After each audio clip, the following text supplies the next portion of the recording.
Assalamualaikum warahmatullahi wabarakatuh. Selamat siang. Waalaikumsalam Alhamdulillah, warahmatullahi Alhamdulillah. wabarakatuh. Walaupun cuaca mendung, tetapi insya Allah masih cerah. Karena kalau hujan seperti kemarin, anginnya cukup keras, sehingga mungkin suara saya tidak akan terdengar. Baik, pada siang hari ini saya akan menambahkan materi berkaitan dengan gaya desain atau desain style atau style of design, atau ada juga yang mengatakan sebagai gerakan di dalam desain. Mengapa disebut gerakan? Karena biasanya munculnya suatu gaya atau style itu adalah karena reaksi terhadap gaya sebelumnya yang mungkin dianggap kurang memuaskan. Masalah menarik atau tidaknya itu memang relatif, tetapi setiap zaman, setiap perkembangan teknologi pasti akan memunculkan atau melahirkan gaya. Mohon maaf, saya agak flu memang. Akan melahirkan gaya atau style tertentu. Di dalam bidang desain kita tidak bisa melepaskan diri dari seni. Oleh karena itu, banyak pengaruh gaya atau aliran seni terhadap gaya desain. Sehingga gaya desain itu tidak muncul begitu saja sebagai suatu gaya tersendiri, tapi biasanya itu juga merupakan sebuah style yang muncul atau aliran yang muncul pada bidang seni. Sebagai contoh sederhana adalah kalau kalian pernah membaca yang namanya gaya Bauhaus, mohon maaf ya, itu tidak hanya pada desain, tetapi di dalam karya seni rupa, kemudian arsitektur, desain produk, desain interior, dan sebagainya. Bauhaus sendiri tidak terbatas hanya pada desain saja, tetapi lebih luas dari itu. Oleh karena itu, satu gaya desain dan aliran seni itu terkadang ada korelasinya. Jadi misalnya munculnya aliran kubisme, itu di dalam hal desain tentu saja juga akan memunculkan suatu kemungkinan visual yang disebabkan oleh adanya aliran kubisme tersebut. Demikian juga munculnya aliran abstrak. Sehingga tahap demi tahap perkembangan visual sebuah karya seni rupa maupun karya desain itu sedikit banyak atau mungkin diakui atau tidak, itu pasti ada pengaruh dari perkembangan zaman dan juga perkembangan teknologi. Saya katakan perkembangan zaman kenapa? Karena setiap zaman pasti akan memunculkan suatu tolok ukur selera yang berbeda. Yang paling mudah kita ketahui itu adalah di dalam mode pakaian. Saya ingat bahwa zaman saya SMP dulu, model pakaian bagian bawah celana melebar itu pernah menjadi tren. Kemudian berkembang, akhirnya mode berubah. Tidak lagi bagian bawah celana melebar, tapi bagian bawah celana mengecil. Nah, perubahan-perubahan seperti ini itu bisa terjadi berulang. Dalam arti seperti putaran roda. Suatu saat dia hilang dan suatu saat dia bisa muncul lagi. Demikian juga di dalam selera seni atau selera desain. Jadi kita tidak bisa melepaskan dari perkembangan zaman dan pengaruh-pengaruh referensi yang ada di sekitar kita. Kemudian perkembangan teknologi. Disadari atau tidak, mau diakui atau tidak, pasti banyak memberi pengaruh kepada visualisasi sebuah karya. Dan sebagai contoh saja, misalnya sekarang kita bisa memanfaatkan aplikasi Adobe Photoshop untuk mempersiapkan proyek kita di dalam melukis, misalnya. Kita melakukan pemotretan di beberapa tempat, melakukan pemotretan beberapa macam objek, kemudian kita komposisikan di Photoshop sampai kita merasa puas, merasa terwakili apa yang ingin kita sampaikan, baru kita visualisasikan ke atas kanvas secara manual. Itu adalah perkembangan teknologi yang mau tidak mau harus bisa kita libatkan di dalam setiap kita berkarya. Demikian juga halnya di dalam desain. Pada awal dahulu mungkin sebelum ditemukan mesin cetak, orang masih membuat segala sesuatunya secara manual, memperbanyak publikasi secara manual. Tapi dengan adanya perkembangan mesin cetak, sekalipun mungkin pada awalnya masih disusun secara manual huruf per huruf, kemudian gambar per gambar, tetapi sudah lebih canggih lagi. Publikasi jauh lebih mudah untuk disebarkan. Nah, perkembangan revolusi industri, ya salah satunya dengan ditemukannya mesin cetak, ini sangat mendukung sekali di dalam perkembangan gaya desain. Saya coba share saja. Jadi di materi saya tuliskan bahwa gaya desain itu berkembang seiring dengan perkembangan zaman dan perkembangan teknologi.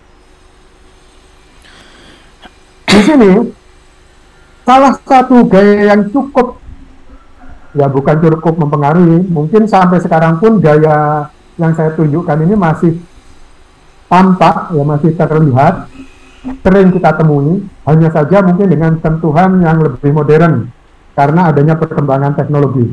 Yang pertama adalah Victorian style. Ya, ini bermula pada era Ratu Victoria di Inggris sana sekitar awal abad ke-19.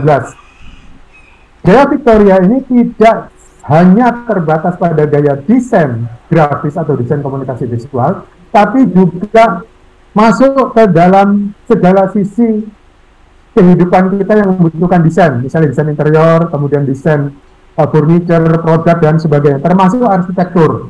Sehingga gaya Victorian ini memang berpengaruh luas terhadap bentuk-bentuk bangunan pada masa itu. Nah, jika kita lihat saat ini, ada desain yang menggunakan gaya Victorian, kita sering menyebutnya sebagai gaya vintage, gaya kuno. Dikerjakan dengan teknologi modern, pengetahuan-pengetahuan modern, tetapi visualisasinya mengikuti gaya Victoria atau Victorian. Ciri khas atau karakteristik visual dari gaya Victorian ini adalah adanya border. Nah, biasanya border itu diberi hiasan yang dekoratif atau banyak sulur-sulur atau mungkin bentuk-bentuk tanaman tetapi sudah distilisasi sedemikian rupa sehingga menjadi bentuk hias.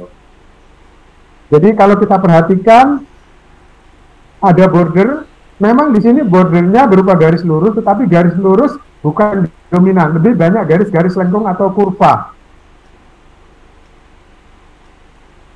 Yang selanjutnya adalah komposisi.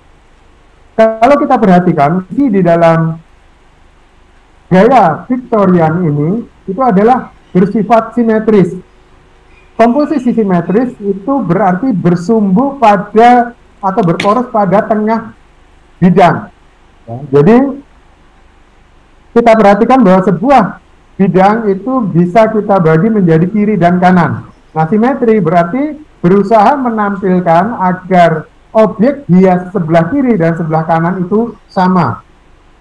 Nah, kita bisa membayangkan dengan teknologi yang mungkin masih terbatas pada saat itu, tentu saja membuat komposisi yang bersifat simetris ini memiliki tingkat kesulitan tersendiri.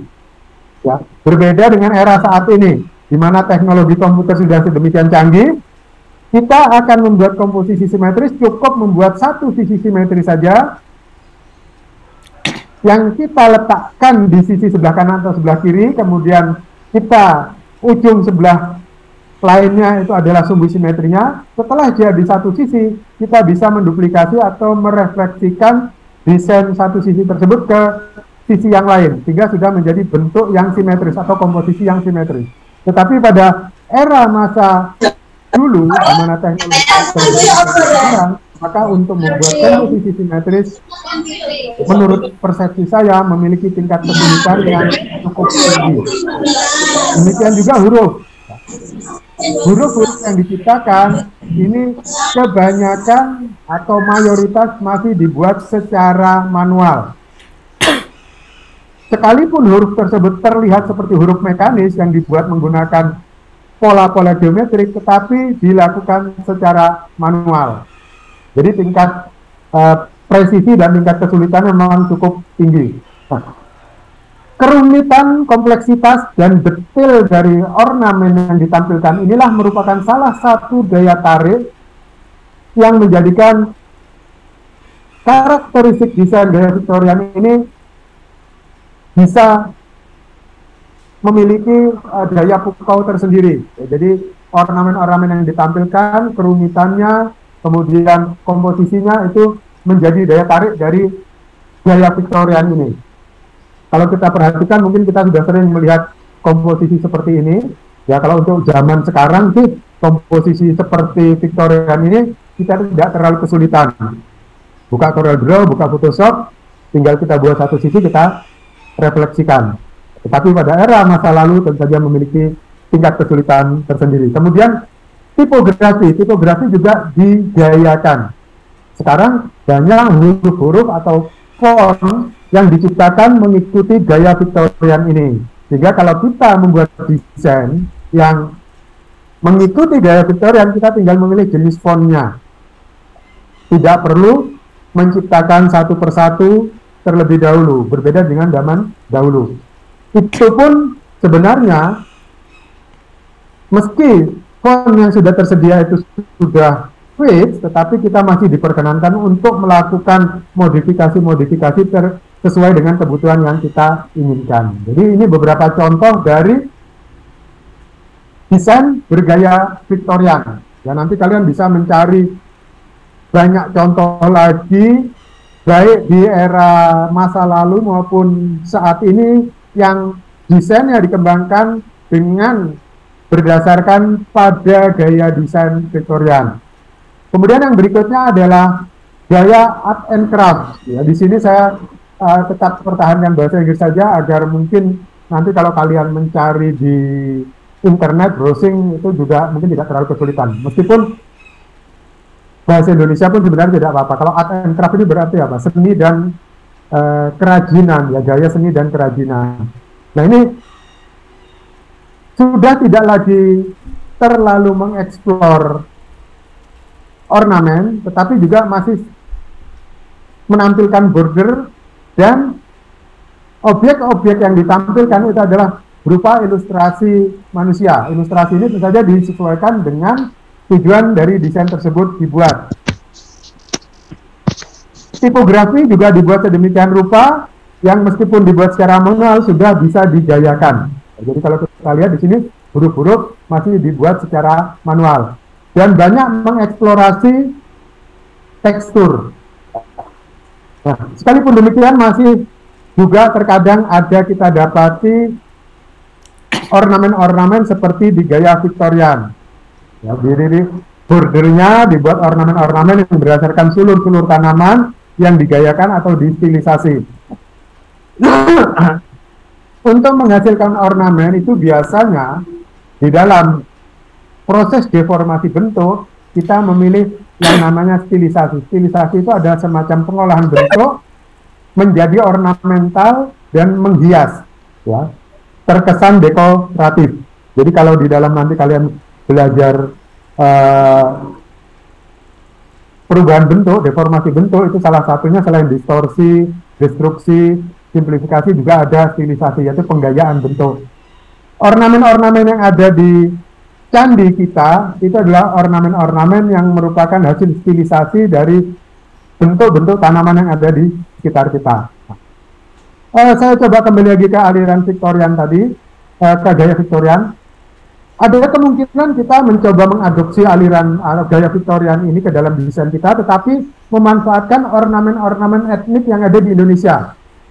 Jadi misalnya kita ambil ornamen etnik Dayak misalnya, atau Kalimantan, atau mungkin ornamen etnik Jawa, tetapi kita manfaatkan dengan style Victorian. Ya, jadi komposisinya, kemudian cara menata letakkan objek-objek visualnya itu kita ikuti gaya Victorian. Hanya saja elemen-elemen ornamennya kita memanfaatkan ornamen etnik Indonesia. Ini adalah semacam perpaduan antara gaya Victorian dengan elemen-elemen lokal yang kita kenal di sekitar kita. Ini contoh art and craft. Jadi kebanyakan art and craft ini menampilkan ilustrasi ya manusia, kemudian juga mungkin gedung, dan juga mengeksplorasi tipografi dan juga tekstur. Itu salah satu ciri khas dari art and craft atau style art and craft. Yang ketiga, yang berikutnya itu adalah art nouveau. Membacanya ada yang art nouveau. Art nouveau ini mungkin terkadang agak sedikit diragukan dengan art deco. Jadi kita harus bisa sedikit membedakan atau harus membedakan antara art nouveau dan art deco. Kalau art nouveau, tampilan visualnya banyak mengeksplorasi garis-garis yang sifatnya organik.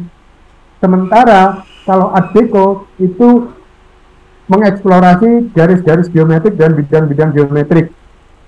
Di art nouveau ini gambar objek dilakukan secara manual, sehingga lebih banyak terkesan organik, tidak geometrik.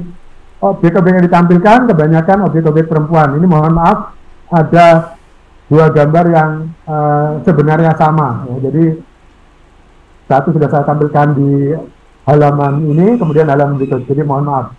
Nah, kalau kita perhatikan hampir semua objeknya perempuan dengan hiasan-hiasan tertentu yang juga terkesan border. Bahkan ada kesan juga seperti simetris. Hanya saja simetrisnya itu tidak terlalu simetris seperti di Victorian style. Dengan adanya objek yang menghadap ke arah tertentu, ini menyebabkan komposisi yang simetris tadi terkesan sudah tidak simetris lagi.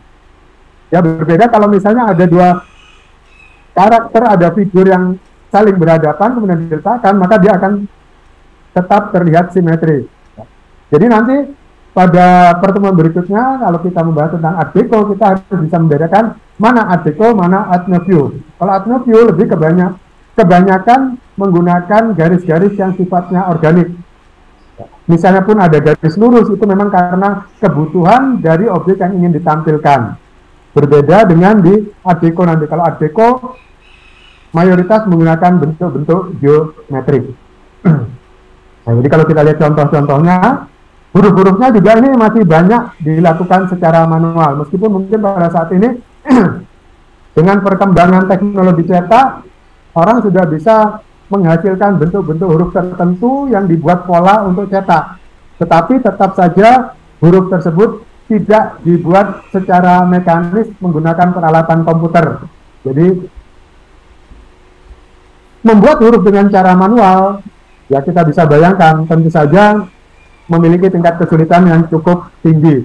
Nanti kalau kalian sudah masuk ke dalam mata kuliah tipografi, mungkin kalian akan mengalami bagaimana kita membuat huruf secara manual. Jadi sekalipun teknologi sudah canggih, sudah maju, kita bisa membuat huruf dengan menggunakan komputer, toh kita juga harus punya pengalaman untuk bisa melakukan pembuatan huruf secara manual. Nah, dengan menghitung, kemudian dengan membuat grid-grid geometriknya agar ada konsistensi antara satu huruf dengan huruf lainnya. Kemudian yang berikutnya, ini adalah early modern. Early modern ini lahir sudah di awal-awal abad 20 ya, sehingga menurut pandangan saya ini di luar negeri, di negara barat sudah muncul teknologi komputer meskipun belum secanggih sekarang.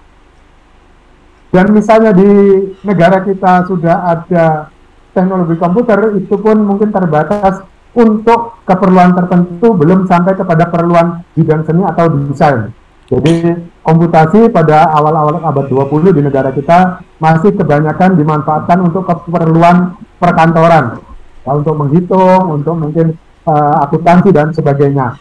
Selanjutnya baru nanti berkembang seperti sekarang bahwa semua bidang kehidupan sudah ditunjang dengan teknologi komputer. Nah, early modern ini mencoba melakukan eksperimen gaya desain dan memanfaatkan kemajuan teknologi fotografi. Ya meskipun mungkin teknologi fotografi belum semaju sekarang, tetapi sudah dimanfaatkan. Bidang-bidang sudah mulai dibagi-bagi secara geometrik. Ya, ilustrasi dibuat menggunakan hasil fotografi. Ya, kalau kita lihat di sini ada eksplorasi di dalam bentuk huruf, tentu saja eksplorasinya sudah bisa saja menggunakan komputer. Kemudian ada kerning, pengaturan jarak antar huruf, kemudian pengaturan komposisi ilustrasi, perbandingan ilustrasi dan tipografinya itu dibuat sedemikian rupa. Kebanyakan memberi kesan dinamis, kesan gerak, ya, bentuk-bentuk geometri, kemudian ada kesan gerak, dan juga berusaha menampilkan kontras warna. Ini adalah early modern, jadi sudah abad 20 itu kan memang sudah termasuk kategori modern. Meskipun kalau dibandingkan dengan abad sekarang, ini sudah juga tertinggal. Karena apa? Sekarang adalah abad milenial, di mana perkembangan teknologi sudah begitu pesatnya, sehingga 1 menit kejadian di suatu tempat, 1 menit yang kita lakukan di dalam desain itu bisa merubah secepat itu dan menjangkau seluruh dunia. Itu perbedaannya. Nah, yang terakhir untuk hari ini adalah heroic realism atau realisme heroik. Dari kata heroik ini kita bisa mencoba memaknai bahwa desain-desain bergaya heroik realism ini atau realisme heroik ini lebih kepada upaya untuk propaganda. Maksudnya mengajak, ya, mempengaruhi agar kita mau ikut. Nah, ini contoh-contoh dari style heroic realism, di mana pada saat itu Amerika Serikat sedang akan merekrut pemuda-pemudanya untuk bergabung di dalam ketentaraan atau angkatan darat dengan tujuan untuk membela negara. Selain itu juga corak atau gaya desain ini digunakan untuk propaganda di beberapa negara, termasuk mungkin di negara-negara yang memiliki ajaran-ajaran atau paham-paham komunisme atau sosialisme. Jadi mereka akan menggunakan desain-desain yang bergaya heroic realism ini. Ini barat. Jadi kalau kita lihat, ya, jadi ini contoh-contoh gambar yang ditampilkan itu gambar karakter yang memang kebanyakan juga dilukis secara manual. Tentu saja, meskipun teknologi komputer mungkin sudah ada, tetapi belum semaju sekarang. Kalau sekarang kita gampang saja membuat karakteristik bentuk figur yang bersumber dari hasil fotografi, kemudian kita olah menjadi terkesan seperti lukisan. Itu dengan mudah bisa kita lakukan di software olah bitmap atau olah image untuk digital imaging. Nah, ini semua luar. Kemudian, nah, ini yang menarik. Jadi di dalam negeri pun kita punya gaya desain seperti ini yang menurut persepsi saya bisa mewakili atau kita kategorikan sebagai gaya heroic realism. Contoh gambar di sebelah kiri yang berwarna hitam dan putih dengan sedikit merah pada warna bendera, ini adalah lukisan Alfandi untuk poster yang mengajak rakyat Indonesia atau pemuda-pemuda Indonesia untuk ikut berjuang, memperjuangkan kemerdekaan Indonesia. Ketika sekalipun karakternya tidak terlalu fotografi realistis, tapi kita bisa melihat bagaimana tokoh yang dilukiskan itu menarik tangannya untuk memutuskan rantai. Tulisannya adalah Bung Ayo Bung, menggunakan ejaan lama, karena memang poster ini dibuat pada era perjuangan dahulu oleh pelukis terkenal kita, yaitu Bapak Afandi. Kemudian yang di sebelah kanan juga ini merupakan representasi dari upaya untuk merekrut rakyat untuk menjadi tentara ikut berjuang. Tetapi teknik yang digunakan berbeda. Kalau yang sebelah kiri, Bung Ayu Bung ini menggunakan teknik manual, yang sebelah kanan ini manual tetapi menggunakan teknik stensil. Teknik stensil seperti teknik sablon kita melubangi kertas, kemudian bagian yang berlubang itulah yang kita beri cat, sehingga memunculkan karakter objek tertentu yang ingin kita gambarkan atau kita lukiskan, termasuk hurufnya. Jadi huruf di sini dibuat menggunakan kertas yang dipotong, kemudian ditempelkan di atas kertas lain, baru diberi warna. Nah, tentu saja konsistensi pewarnaan dan konsistensi soliditas warnanya itu bisa jadi berbeda antara satu poster dengan poster lainnya kalau poster tersebut dibuat secara massal. Dan sebelah kanan ini sudah menggunakan teknologi yang lebih maju, yang sebelah kiri juga demikian sudah memanfaatkan perkembangan teknologi fotografi meskipun masih menggunakan warna hitam dan putih. Jadi ini adalah contoh bahwa sekalipun mungkin pada saat itu aliran heroic realism ini belum begitu dikenal di Indonesia, tetapi semangat untuk menciptakan karya yang bisa mempropaganda rakyat, mempropaganda massa, itu sudah dilakukan juga di negara kita. Sementara itu yang bisa saya sampaikan pada siang hari ini ada 5 gaya desain. Insya Allah gaya-gaya desainnya yang lain akan saya lanjutkan pada pertemuan berikutnya setelah tahun baru. Kalau tidak salah ini adalah pertemuan terakhir di tahun ini, ya sebelum libur tahun baru.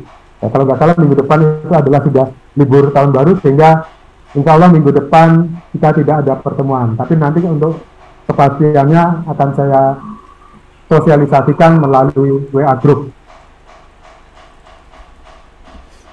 Terima kasih sudah bisa bergabung pada siang hari ini. Mohon maaf apabila banyak sekali kekurangan, ada yang kurang berkenan, bahkan mungkin ada kata-kata yang kurang mengenakan.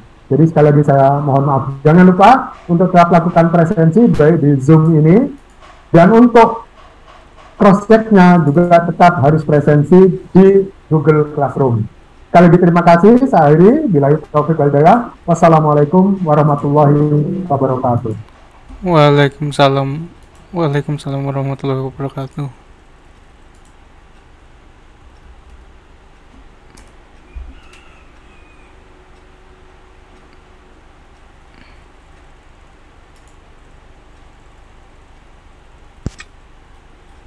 Mau gak seneng deh Bu pakai top tapi cilihan